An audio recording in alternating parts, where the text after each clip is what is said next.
What's up guys, there's Alden here. Welcome back to another devlog of Alden Idle, which is my idle RPG that's inspired by RuneScape. Let's get into it. So in this devlog, I want to talk to you about two things that I've added that really make a significant difference to the game when it comes to the immersion and also the world building. And these are things that are very important to me because at the end of the day, we're talking about an idle RPG here, right? An idle RPG where I don't have actual gameplay. I don't have any graphics whatsoever. It's just a bunch of menus and interfaces and things that you click around in. And I found myself repeatedly, as I've been working on this game, testing it while developing, I found myself feeling that there's something missing. Like, don't get me wrong, the fundamentals of this game are here, right? It's basically number go up. You have all of these skills over here, right? Like right now I'm doing woodcutting, for example. You have all of these skills over here. You can improve them. You can actually progress within the skill. In the case of woodcutting, you can get all the way to U logs currently. And then you can use that to help your other skills, right? And you can keep going and keep progressing and keep seeing your number go up. And then as I talked about in another devlog, there's also a lot of like min-maxing, a lot of depth over here. Like for example, all of these items here, these loadouts and things you can actually improve to give you better rates, to be more efficient at doing that specific skill. So all of that is there and is core and fundamental to what makes a good idle game, but I still find myself wanting more. And the question that I was really asking myself a lot is, why am I doing this? Is it just for the sake of number go up, which again can be totally fine, and for some games like that's enough, that's the whole thing.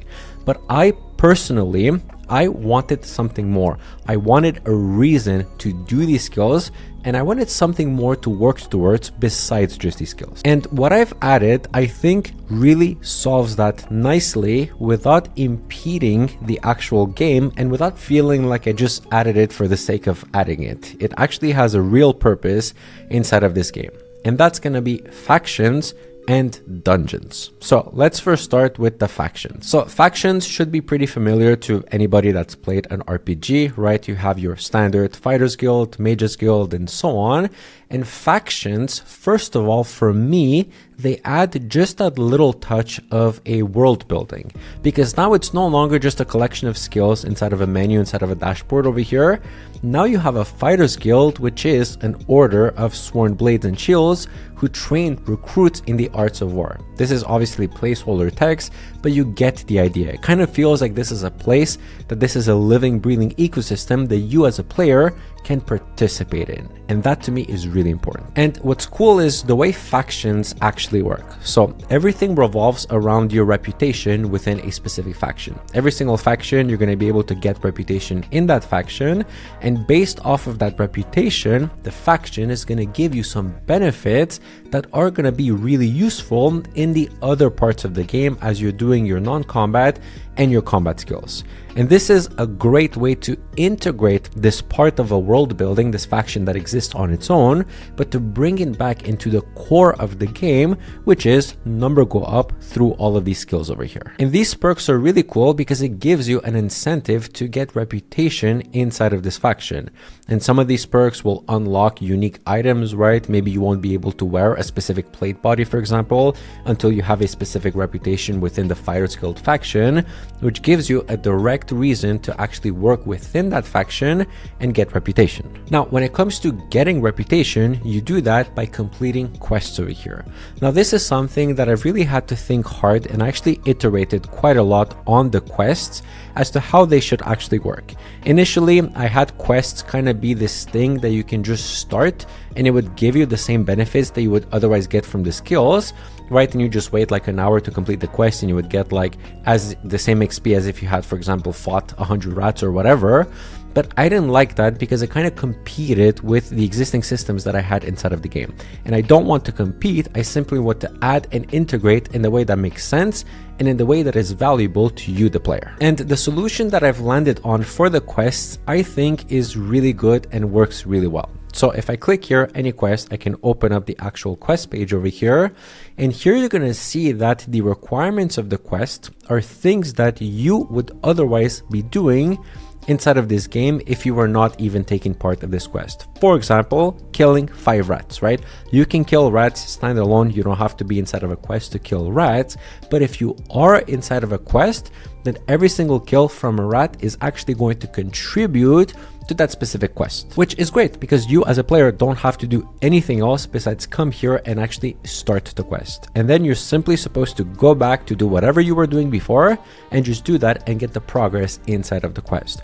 Once you're done, once you have 5 out of 5 or whatever it is, you can complete the quest and you can get your reputation to progress within the faction itself and then progress within the perks of that specific faction. And this is cool because first of all, the quests over here also play into this world building that again is very important for me, right? Like every single quest has a description over here. Again, still placeholders for now, but also every single quest has a NPC attached to it, a quest giver. I didn't have to do this. Like it makes absolutely no difference to the actual quest and what you're going to be doing within it at all.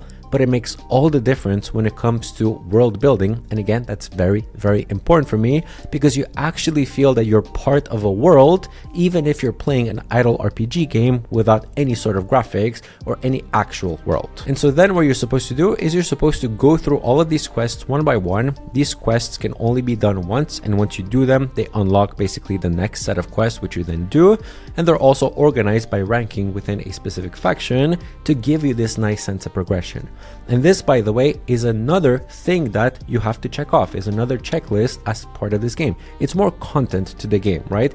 And if you're a completionist, you want to be doing all of these things for the sake of completing them, but also because they're giving you perks and rewards that are actually useful. And then besides factions, we also have dungeons over here, which basically work exactly in the same way.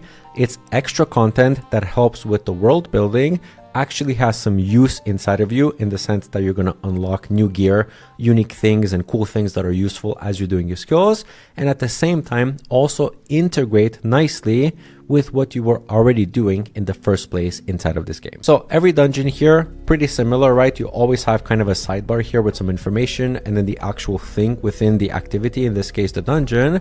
You have here the progress bar, right? So in this case, we have to kill 1,000 monsters, 1,000 rats. Man, poor rats. I've been exterminating these rats. I think I'm at like 100k plus kills at this point. Like I should get like an achievement or trophy for that, but that's besides the point. That's the perks of developing this.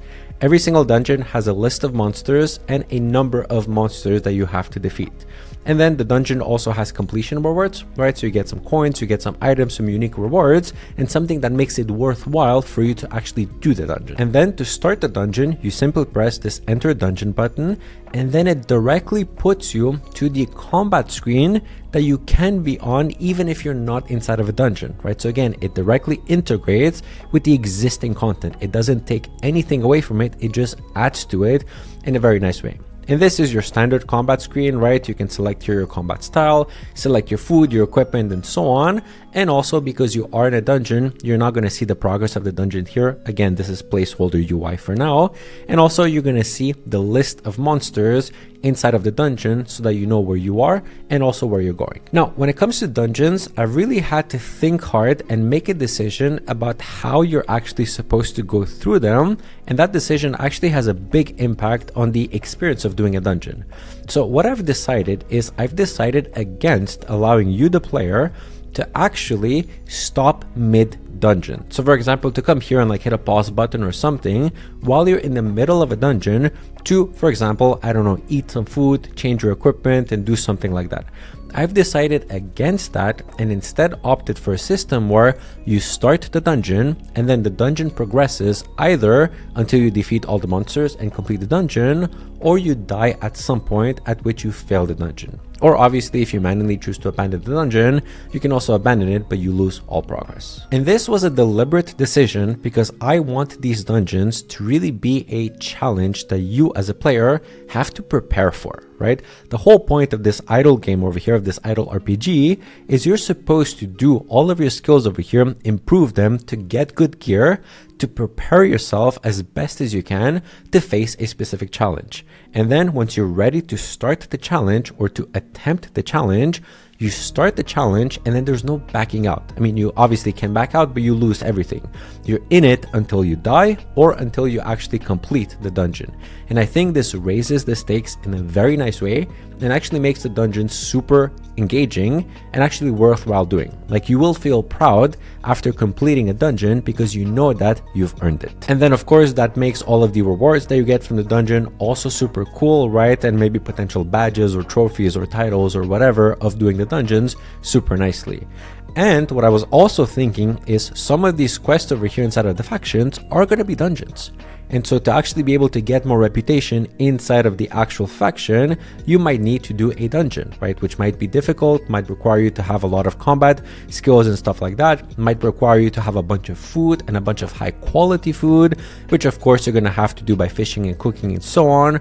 Same with the gear, you're going to have to smelt and mine and do all of that for your gear.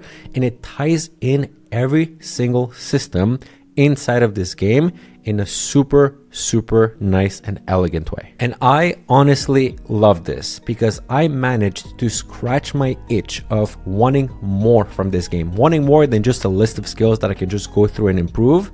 Now I actually feel that there's stakes. I feel that there's the Fighters Guild. I'm working within the Fighters Guild. I'm doing all of these quests. I'm getting renown inside of the Fighters Guild, and it raises the stakes and it makes me more engaged inside of this game over here. I can think about the game even when I'm not playing it because I know that I'm working towards a specific goal that is and lives within a real world. So yeah, that's where I'm at. I think that these two updates have significantly changed the course of this game for the better. Let me know in the comments down below if you also think about that, and also if you have any ideas of things that we can add or improve to this game to make it even better. With that being said, my name has been Darius Kozin. Thank you so much for watching. I hope that you're excited for this game as I am, and I will catch you in another devlog.